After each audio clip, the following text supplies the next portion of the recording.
मोर मोरनी की कहानी सुन लो। घर में कभी भी धन की कमी नहीं होगी, घर में कभी लड़ाई नहीं होगी। नमस्कार दोस्तों, स्वागत है आपका एक बार फिर से हमारे इस चैनल पर। आज की ये कहानी जो मैं आपको सुनाने जा रही हूँ, ये कहानी बहुत ही ज्ञानवर्धक कहानी है।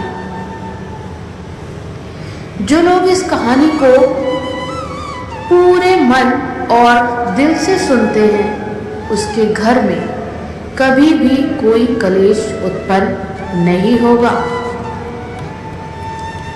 उसके घर में हमेशा सुख और शांति बनी रहेगी।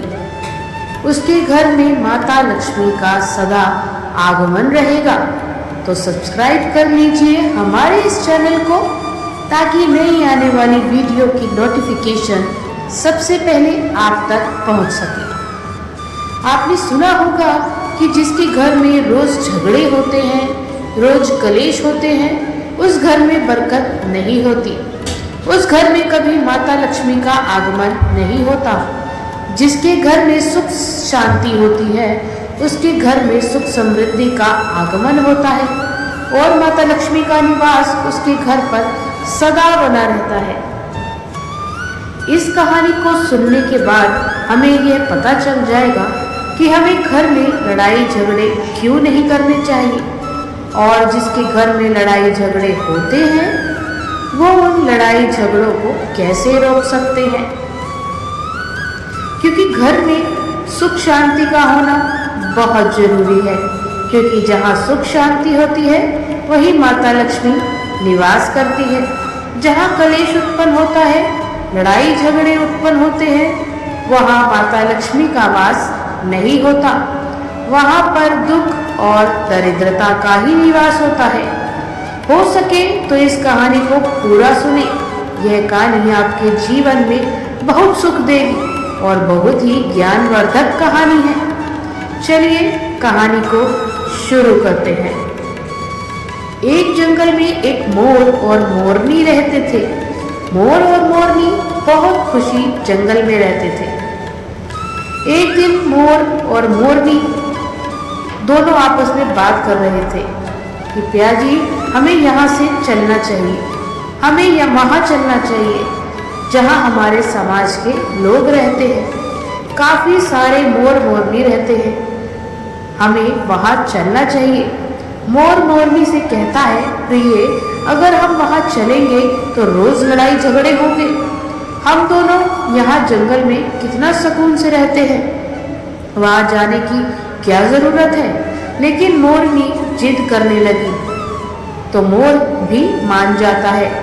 मोरनी की जिद करने पर वह दोनों उड़कर एक नगर में आ जाते हैं। उस नगर का राजा पशु पक्षी की भाषा को आसानी से समझता था। उस राजा ने खराव शास्त्र की पढ़ाई की थी।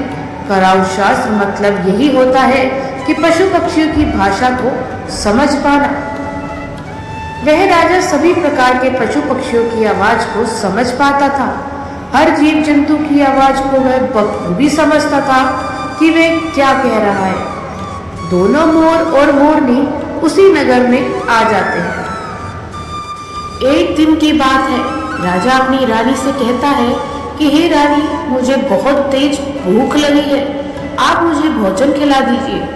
राजा की रानी 36 प्रकार के भोजन बना करके एक हाथ में पानी का लोटा और दूसरे हाथ में खाने की थाली लेकर राजा के पास पहुंचती है।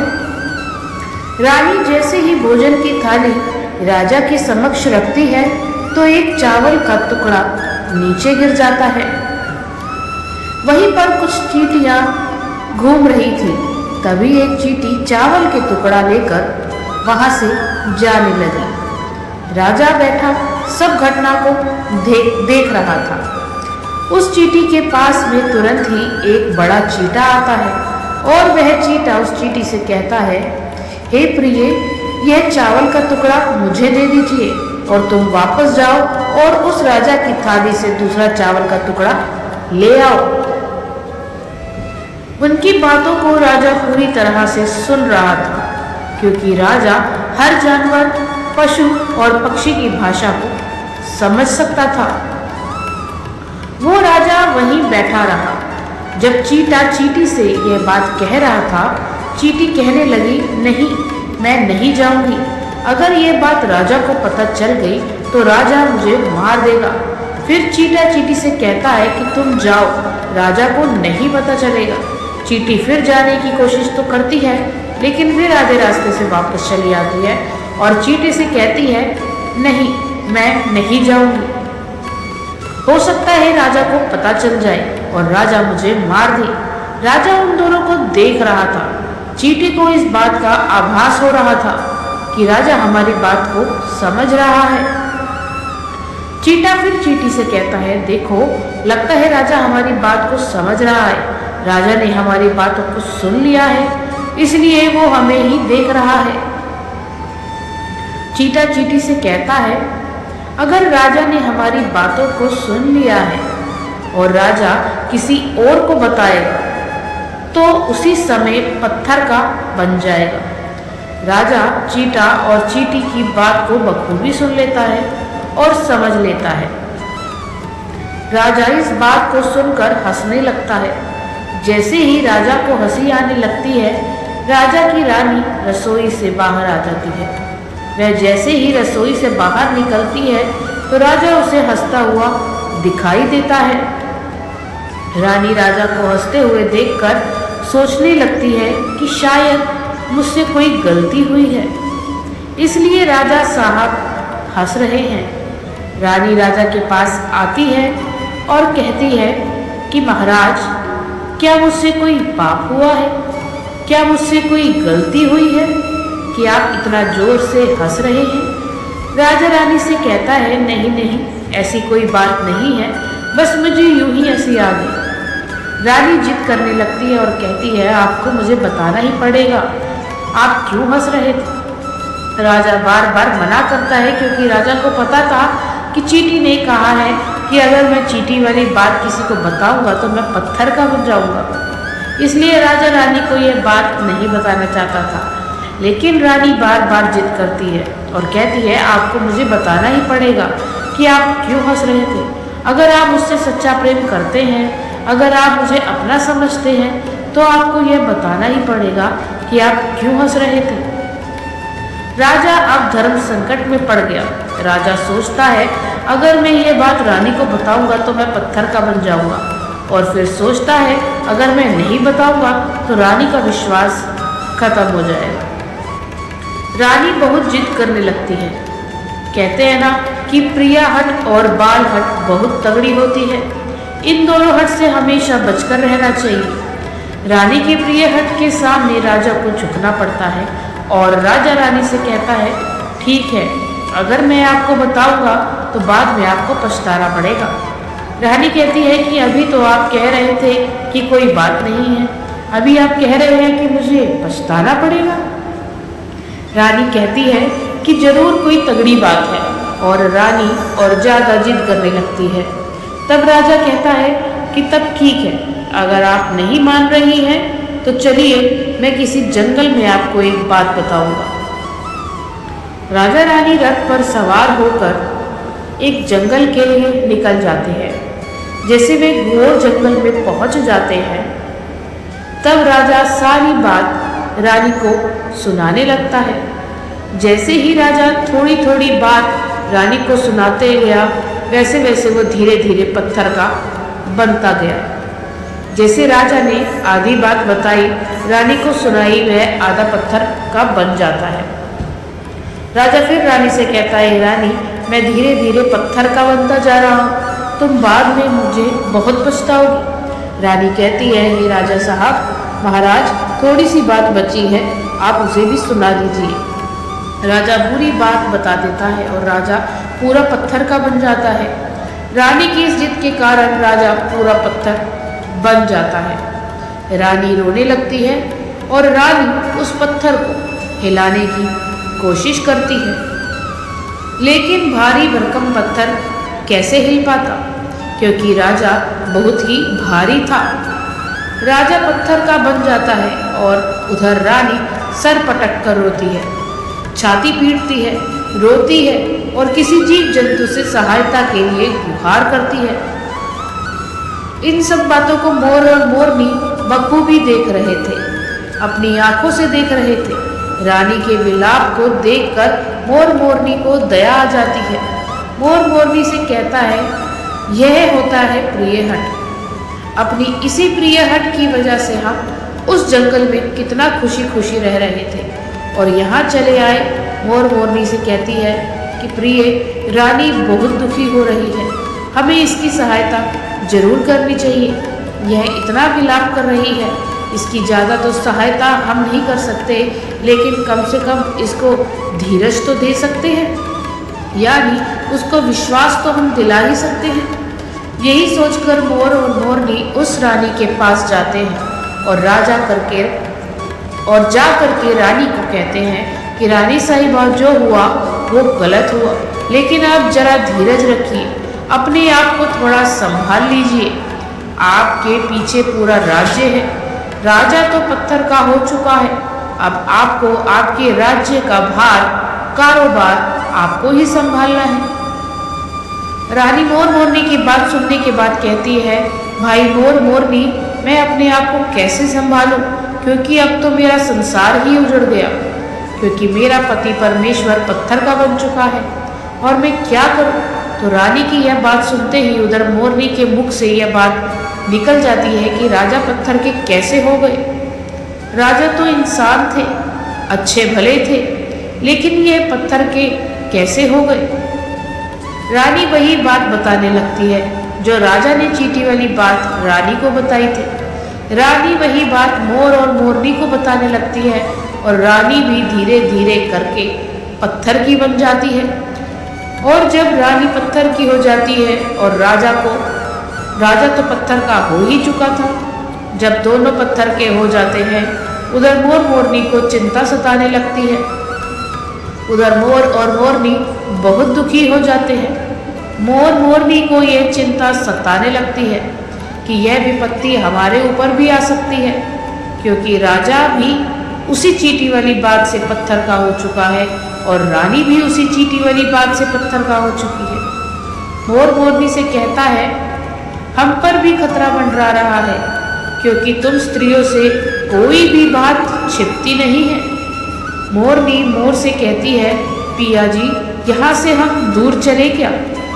मोर मोरनी से कहता है, हे बेवकूफ, दूर जाने से क्या फायदा है, यह संकट तो धरती के किसी भी कोने में हमारा पीछा नहीं छोड़ेगा। यह खतरा तो हमेशा हमारे ऊपर मंडराता रहेगा।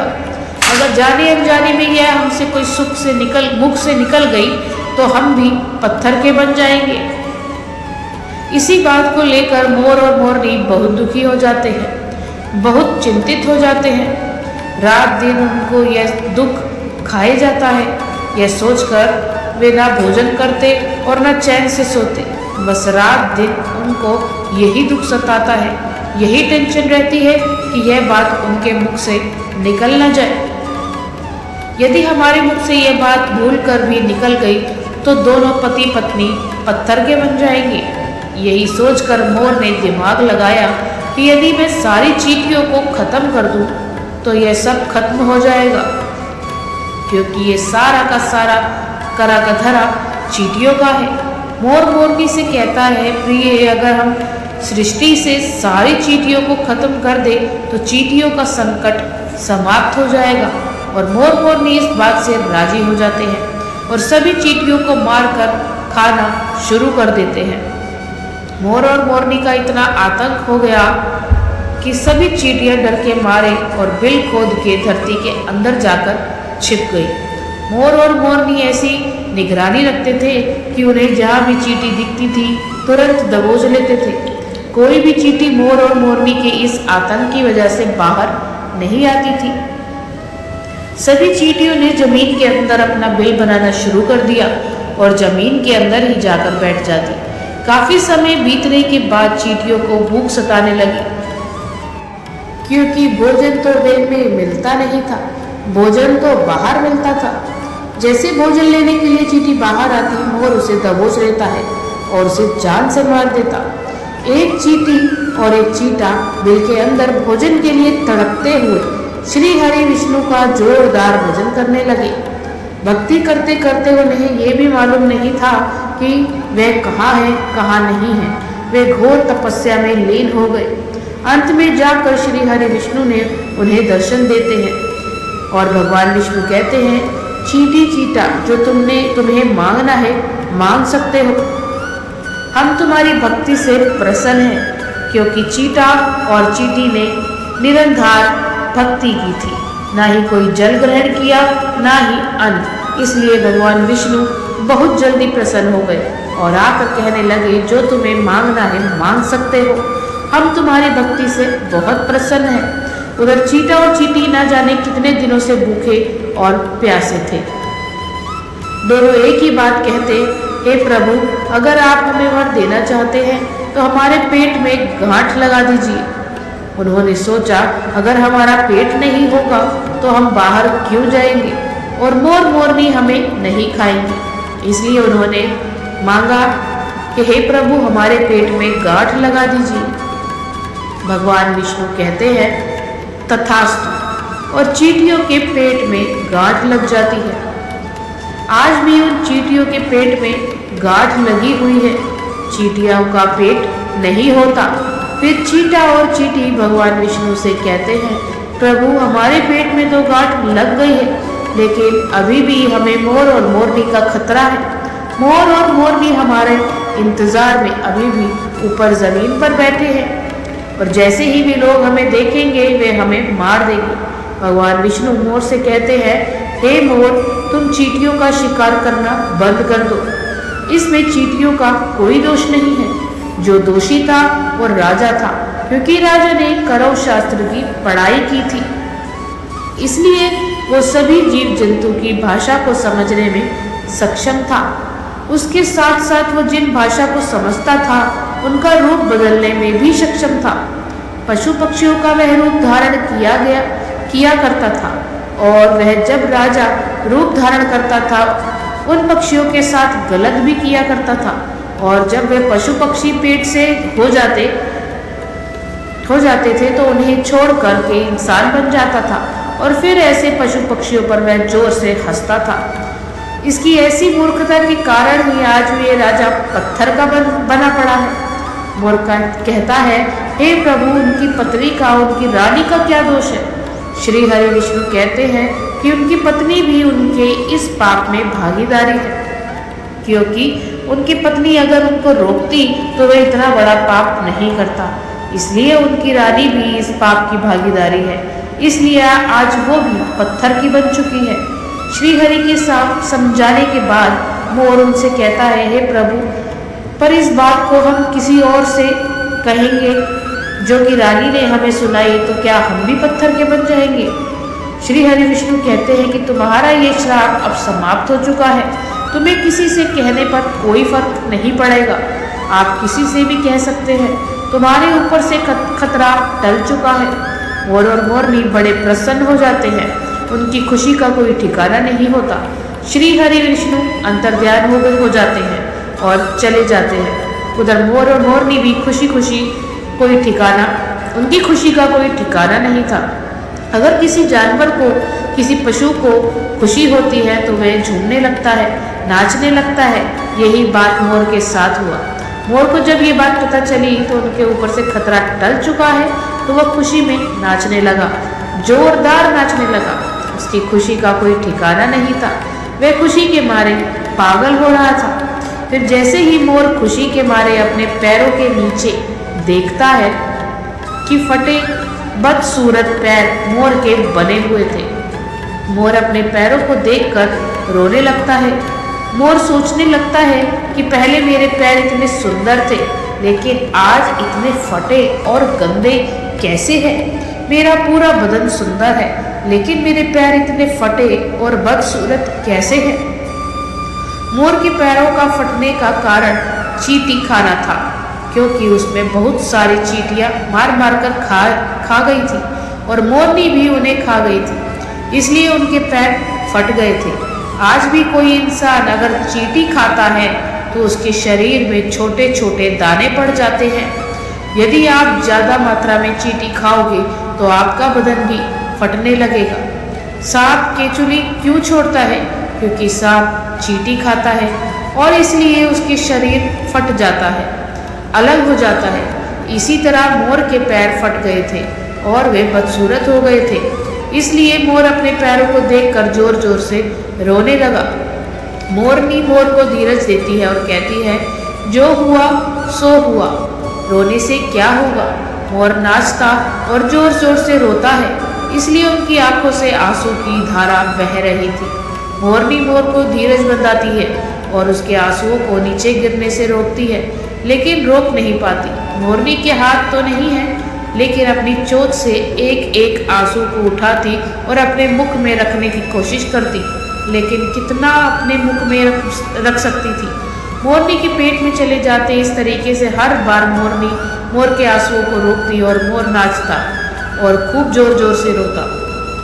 मोर के आंसुओं को देखकर और मोरनी के प्यार को देखकर भगवान श्री हरि फिर से दर्शन देते हैं और मोरनी को आशीर्वाद देते हैं और कहते हैं कि तुम्हारा प्रेम ऐसे ही सदा बना रहे। इस आशीर्वाद की वजह से अब इसे आशीर्वाद समझिए या श्राप। इसी वजह से मोर कभी संभोग नहीं कर पाता, क्योंकि मोर जब नाचता है तो उसकी आंखों से आंसू गिरते हैं और उन आंसुओं को मोरनी चुगती है और उसी आंसुओं के कारण मोरनी गर्भवती हो जाती है।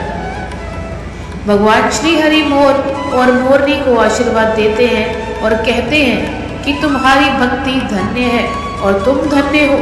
एक समय ऐसा भी आएगा कि तुम्हारे पंख को हम मुकुट बनाकर धारण करेंगे।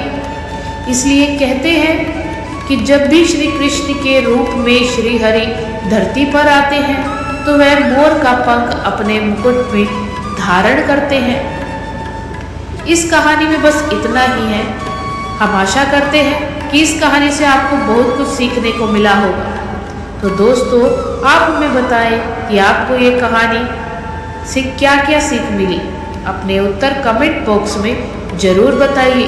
दोस्तों, आपको ये कहानी कैसी लगी, आप हमें कमेंट बॉक्स में ज़रूर बताएं। यदि आपको हमारी ये वीडियो अच्छी लगी हो तो हमारी इस वीडियो को लाइक शेयर ज़रूर करें। हमारे चैनल को सब्सक्राइब कर दें। यदि आप हमें फेसबुक पर देख रहे हैं तो हमारे फेसबुक पेज को लाइक और फॉलो ज़रूर करें। तो दोस्तों, फिर मिलते हैं ऐसी ही ज़बरदस्त कहानी के साथ नई वीडियो में। तब तक के लिए धन्यवाद। आप सभी अपना ख्याल रखना।